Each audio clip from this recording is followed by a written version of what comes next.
అత్యాధునిక labs, international collaborations, advanced placements. మీ dream career ని రీచ్ అవ్వడానికి మీ best choice Godavari global university. నమస్తే, వెల్కమ్ టు ఐ డ్రీమ్. నాతో పాటు స్టూడియోలో అనలిస్ట్ మందడి కృష్ణారెడ్డి గారు ఉన్నారు. మాట్లాడదాం. సార్ నమస్కారం. నమస్కారం. మందడి కృష్ణారెడ్డి గారు, గోల్డ్ భవిష్యత్తు ఎట్లా ఉండబోతుంది అన్నది కూడా ఒక చర్చ జరుగుతోంది సార్. ఇప్పుడు మళ్ళీ యుద్ధం ఆగిపోతుంది అనుకున్న యుద్ధం మళ్ళీ పెరిగిపోతుంది. అమెరికా ఇరాన్ మధ్య అగ్నిజ్వాలలు ఎగసిపడతానే ఉన్నాయి. ఏంటి సార్, ఎట్లా ఉండబోతుంది ఫ్యూచర్? ఇంకా పెరుగుతుందంటారా, లేదంటే కింద పడిపోతుందా? మీ అంచనా ఏంటి? ప్రపంచంలో గోల్డ్ యుద్ధం కన్నా ముందర ఒక పద్ధతిలో నడిచింది, యుద్ధం తర్వాత ఇంకొక పద్ధతిలోకి వచ్చింది. యుద్ధం ప్రారంభం కాకముందు ప్రతిరోజు గోల్డ్ పెరుగుతూనే ఉంది. వెండి వైపు ఒకవైపు, అలాగే బంగారం మరొక వైపు పెరుగుకుంటూ వచ్చింది. దాదాపుగా 70-80% దాకా వృద్ధి ఉంది. గత సంవత్సరంతో పోలిస్తే అంత వృద్ధి జరిగింది. ఒక్కసారి యుద్ధం ప్రారంభం కాగానే డమాన్లో వెనక్కి రావడం ప్రారంభమైంది. దాదాపు 30%, 40% పడిపోయింది. యుద్ధం ఇట్లాగే కంటిన్యూ అయినట్టయితే ఇంకా పడిపోయే అవకాశాలు కూడా ఉన్నాయి. కారణం ఏంటంటే, ఇప్పుడు ఒక ఔన్సు బంగారం ధర వరల్డ్ మార్కెట్లో, బులియన్ మార్కెట్ లోపల $4,000 పక్కపక్కగా నడుస్తుంది. 4,100, 4,300 దాకా పోతూ 4,000 మధ్యలో వస్తుంది. అది 4,000 కన్నా కిందికి పడిపోతే ఢమాలను పడిపోయే అవకాశం ఉంది. చాలా ఎక్కువగా బంగారం రేటు తగ్గిపోయే అవకాశాలు ఉన్నాయి. ఆ ఫ్లక్చువేషన్ అక్కడెక్కడే తిరుగుతూ ఉంది.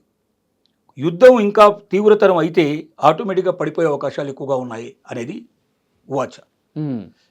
కారణం ఏంటంటే, యుద్ధం పెరిగితే యాక్చువల్గా వడ్డీ రేట్లు పెరిగే అవకాశం ఉంది అమెరికా లోపల. వడ్డీ రేట్లు ఎప్పుడైతే పెరుగుతాయో బంగారం మీద పెట్టే పెట్టుబడులన్నీ తీసుకెళ్ళి వాళ్ళు ఇన్వెస్ట్మెంట్ లోపల ఉపయోగించుకునే అవకాశాలు ఉన్నాయి ప్రపంచం అంతా కూడా. వాటి వల్ల బంగారం మీద దాని పరిణామం విపరీతంగా పరిమాణం పడుతుంది. దాని మీద యుద్ధం మీదనే ఆధారపడి ప్రస్తుతానికి ఉంది. యుద్ధం ఒకవేళ తొలగిపోతే పూర్తిగా అప్పుడు మళ్ళీ యుద్ధం బంగారం పెరగడానికి అవకాశాలు ఉన్నాయి. వెండి కూడా బాగా పెరగడానికి అవకాశం ఉంది. ఎందుకంటే ఎగుమతులు లేవు, దిగుమతులు లేవు. భారతదేశం ఏమో దిగుమతులు మొత్తం తగ్గించుకోవాలి అనేటువంటి నిర్ణయానికి వచ్చేసింది. ఇది బంగారం దిగుమతి చేసుకోకూడదు, చేసుకున్న దాని మీద ట్యాక్సెస్ పెంచేసింది, వెండి మీద కూడా ట్యాక్సెస్ పెంచేసింది. దిగుమతుల్ని పూర్తిగా భారత గవర్నమెంట్ పూర్తిగా దాన్ని డిస్కరేజ్ చేస్తుంది. కారణం ఏంటంటే, మొత్తం ఏదైతే విదేశీ మార్గ ద్రవ్యం ఉందో అదంతా కూడా దానికే ఖర్చు పెట్టాల్సి వస్తుంది. దీనివల్ల మనం ఇప్పుడు పక్కన ఇంధనం కొనుక్కోవాలి.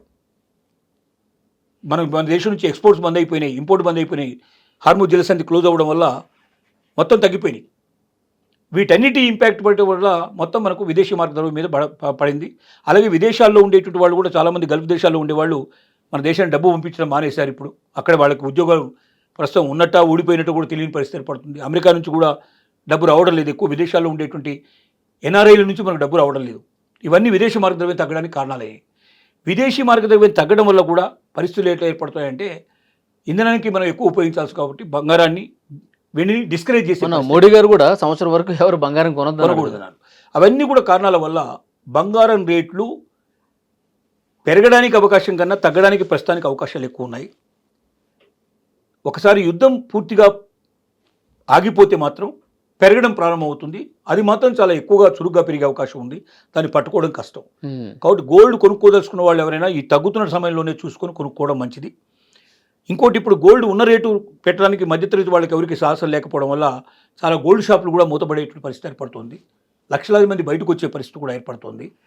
ఇలాంటి పరిస్థితుల లోపల గోల్డ్ అనేది ఎప్పుడు ఏం జరుగుతుందో తెలియనటువంటి పరిస్థితి, దాన్ని ఎవరు ఊహించలేనటువంటి పరిస్థితి లోపల గోల్డ్ ఒక సిచ్యువేషన్కి వచ్చిందని మాత్రం ప్రపంచ మేధావులు చెప్తున్న విషయం. సార్, ఏంది యుద్ధం ఆగుతున్నట్టు కనిపిస్తుంది, మళ్ళీ పెరిగిపోతుంది? ఏంటి సార్, ఇది అమెరికా ఆడుతున్న నాటకం, అంతేనా? ఎందుకంటే అమెరికాకి ఏం కావాలి? ప్రపంచ దేశాలన్నీ తలకిందులు కావాలి.